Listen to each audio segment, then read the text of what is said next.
그 한 페이지가 마치 저한테 신경 안정제 한 알을 먹는 것 같은, 엄마가 끓여준 시래기국 같은 책이다. 이 책이 여러분들 입가에 행복한 미소를 만들어줄 책이라고 믿어 의심치 않습니다. 안녕하세요, 북 커뮤니케이터 검은색달입니다. 오늘은 여러분들의 독서 시간을 휴식 시간으로 만들어줄 수 있는 그런 책 3권을 소개해 드릴 건데요. 일종의 힐링 도서라고 보시면 될 것 같습니다. 3권 다 에세이로 선택을 해봤는데요. 어떤 책인지 궁금하실 텐데 지금 바로 소개해 드릴게요. 네, 처음으로 소개해 드릴 책은 바로 이 책입니다. 영혼의 정원이라는 책이에요. 이 책은 스태니슬라우스 케네디라는 아일랜드의 수녀님이 쓴 책인데요. 아일랜드에서만 유명한 게 아니라 전 세계적으로 존경받는 분이라고 합니다. 근데 이 책은 이 옴기니, 그러니까 번역하신 분이 더 우리 눈에 들어오는데요. 바로 이혜인 수녀님이 번역을 하셨다고 합니다. 이혜인 수녀님이 제가 시집을 내고 계신 건 알고 있었는데 번역까지 하시는지는 몰랐어요. 근데 책을 읽다 보니까 조카님과 같이 번역을 했다고 합니다. 이 책은 사실 에세이라기보다 일기에 가까운 책입니다. 일기 형식을 띠고 있는 게 아니고요. 정말 일기에 가까워요. 왜 그러냐면은 1월 1일부터 12월 31일까지 이렇게 하루하루 시간이 지나감에 따라 그 하루하루에 맞는 문장과 글귀가 적혀 있는 그런 명상록입니다. 유명한 철학자나 작가들의 명언을 실어 놓고요. 그 아래에 수녀님이 직접 겪은 이야기, 아니면 평소 생각, 현대인들에게 하고 싶은 조언 같은 이런 다양한 이야기를 담아내고 있는 책입니다. 그리고 1월, 2월, 3월, 4월, 5월, 6월 이렇게 2달씩 묶어서 그 계절감을 느낄 수 있는 글이 또 실려 있고요. 일주일 단위로 그 주의 풍경을 담아낸 글도 이 안에 같이 실려 있습니다. 그러니까 작가 눈에 비친 그 자연의 사계절, 그리고 삶의 사계절을 하루씩 담아낸 명상록이라고 생각하시면 될 것 같습니다. 사실 제가 이 책을 아무것도 모르고 샀어요. 그냥 표지가 이뻐서 샀는데 집에 와서 보니까 일기 형식인 거예요. 그래서 어떻게 할까 고민하다가 정말 제가 이 책을 산 9월 9일부터 하루에 한 페이지씩 읽어 나가고 있습니다. 사실 이 책을 마음 먹고 완독하면은 2-3시간이면 다 읽을 수 있을 것 같긴 하거든요. 근데 그러지 않기로 한 이유가 이 작가님이 이 책을 쓴 것처럼 하루하루 이 작가님의 마음가짐을 따라가면서 책을 읽다 보면은 그분이 본 풍경, 그분이 본 생각을 나도 조금 할 수 있지 않을까? 그 수녀님의 묵상을 나도 조금 따라갈 수 있지 않을까 하는 생각을 해서요. 그래서 하루하루 자기 전에 읽고 있는데 정말 아직까지는 되게 좋게 읽고 있습니다. 이 책을 조금 쉽게 표현해 보자면 RPG 게임 하시는 분들 계시죠? 저도 되게 좋아하는데 그런 롤플레잉 게임 하다 보면은 치유의 서 이런 아이템 나오잖아요. 그래서 그거 먹으면 캐릭터 체력 회복되고 그러는데 이 책 일종의 치유의 서 같아요. 쓰신 분이 수녀님이라서 그런 것도 있는데 정말 읽다 보면 뭔가 힐링되는 느낌이 강하게 듭니다. 아까 말씀드린 것처럼 제가 이 책을 이제 자기 직전에 하루를 마감하는 그런 기분으로 이 책을 읽는데 그 한 페이지가 마치 저한테 신경 안정제 한 알을 먹는 것 같은 그런 느낌을 줍니다. 마음이 조금 차분해지고 평화로워지고 가라앉는 그런 기분이 들더라고요. 이 책의 뒷면에 어떤 글이 나와 있거든요. 근데 이 책을 읽기 전까지는 그냥 글인가 보다 했어요. 근데 이 책을 읽고 나서 이 글을 보니까 이 책을 너무나 잘 설명한 글인 거예요. 그래서 이 글을 한번 읽어드려 볼게요. 이 일기장에는 다채로운 자연의 모습이 담겨 있다.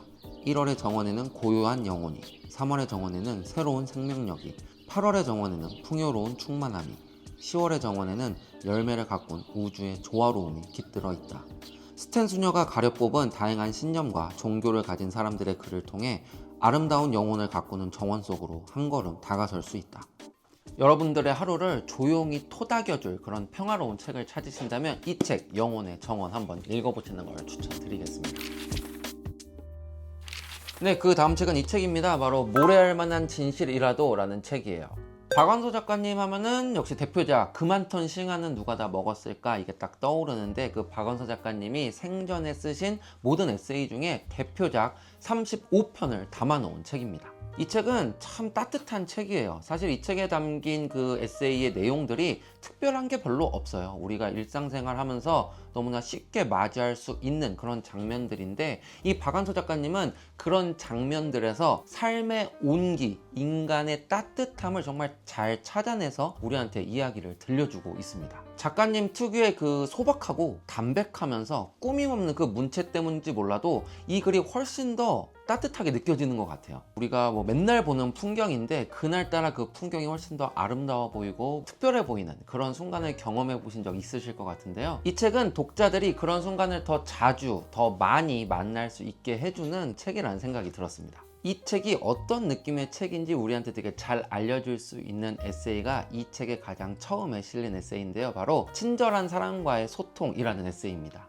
이 에세이의 내용이 뭐냐면은 하루는 작가님이 집 근처에 있는 산에 등산을 가셨대요. 산에서 내려오다 보니까 주머니에 둔 열쇠가 없어진 거예요. 그래서 그 산길을 다시 올라가 봤는데 열쇠를 못 찾으신 거죠. 그래서 그 산길을 몇 번이고 이제 발밑만 보면서 열쇠를 찾으려고 이제 왔다 갔다 하셨대요. 근데 못 찾고 내려오는 어느 날 눈높이에 있는 나뭇가지에 자기가 잃어버린 열쇠가 걸려 있었다는 거예요. 그 장면에서 작가님은 이렇게 이야기를 합니다. 그 산책길은 나 혼자만의 길이 아니었던 것이다. 그 길을 내가 낸 길도 아니었다. 본디부터 있던 오솔길이었으니 누군가가 낸 길이고 누군가가 현재도 다니고 있어서 그 길이 막히지 않고 온전한 것이다. 길은 사람의 다리가 낸 길이기도 하지만 누군가의 마음이 낸 길이기도 하다. 누군가 아주 친절한 사람들과 이 길을 공유하고 있고 소통하고 있다는 믿음 때문에 내가 그 길에서 느끼는 고독은 처절하지 않고 감미롭다. 제가 진짜 녹화를 위해서 이 부분을 읽는데도 뭔가 마음속에 온기가 생겨나는 것 같은데요.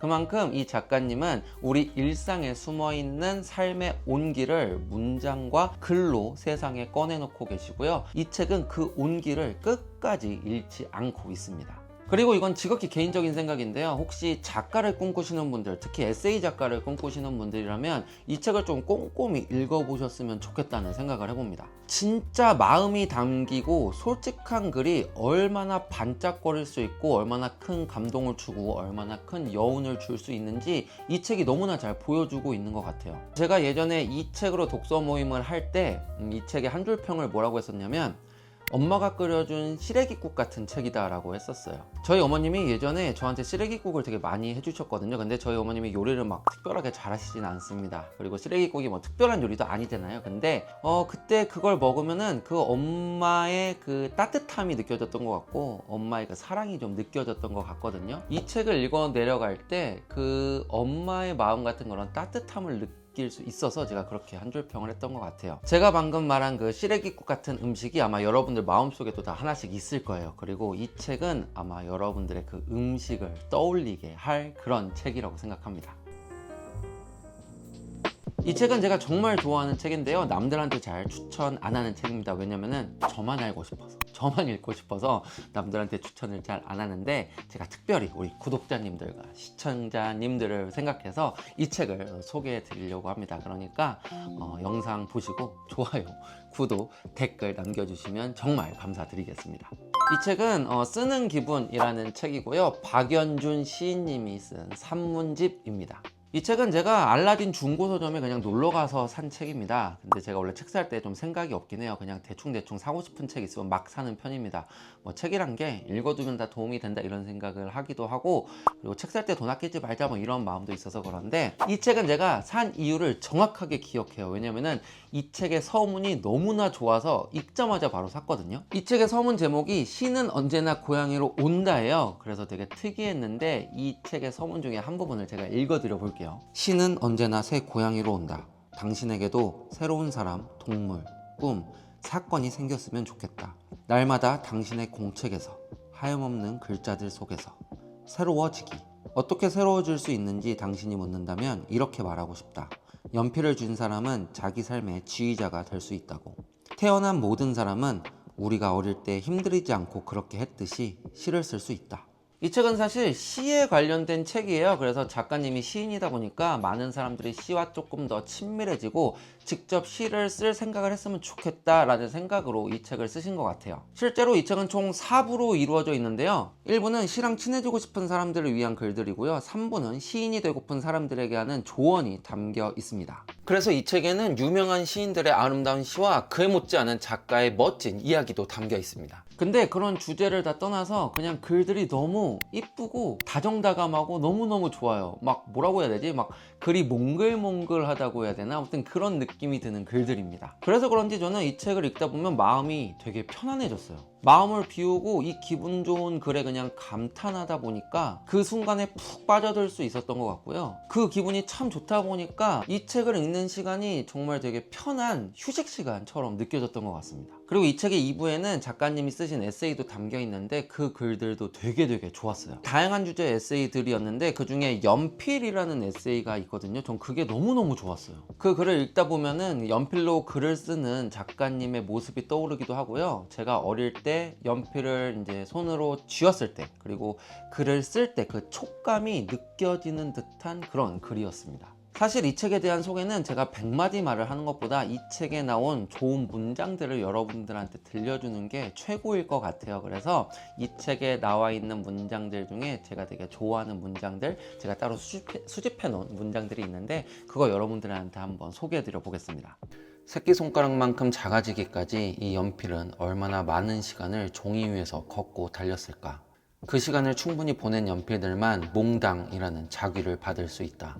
몽당이란 누군가의 품이 들고 시간이 깃든 후에 붙여지는 말이다. 시에서 한 줄은 전부입니다. 한 줄 한 줄이 전체의 무게를 동시에 감당하죠. 시인은 한 줄에 모든 걸 걸고 그 다음 한 줄로 넘어갑니다. 다시 모든 걸 걸기 위해서. 아름다운 문장은 독자를 감동하게 만들지만 정확한 문장은 독자를 상처받게 한다. 살리기 위해 내는 상처다. 이 책은 시를 좋아하시는 분들한테는 완전 취향 저격인 산문집일 거고요. 시를 좋아하지 않는 분들에게는 시의 매력을 알게 해줄 수 있는 그런 책이라고 생각을 합니다. 그리고 시를 떠나서 예쁘면서도 의미 있는 문장을 읽을 때 행복감을 느끼시는 분들이라면 이 책이 여러분들 입가에 행복한 미소를 만들어줄 책이라고 믿어 의심치 않습니다. 네, 오늘의 영상은 여기까지고요. 오늘 소개해드린 책 중에 여러분들 마음에 드는 책이 꼭 한 권은 있었으면 하는 바람을 가져봅니다. 그럼 저는 다음에 더 좋은 책 이야기로 돌아올 것을 약속드리겠습니다. 그때까지 즐거운 독서 생활 하시길 바랄게요. 안녕히 계십시오.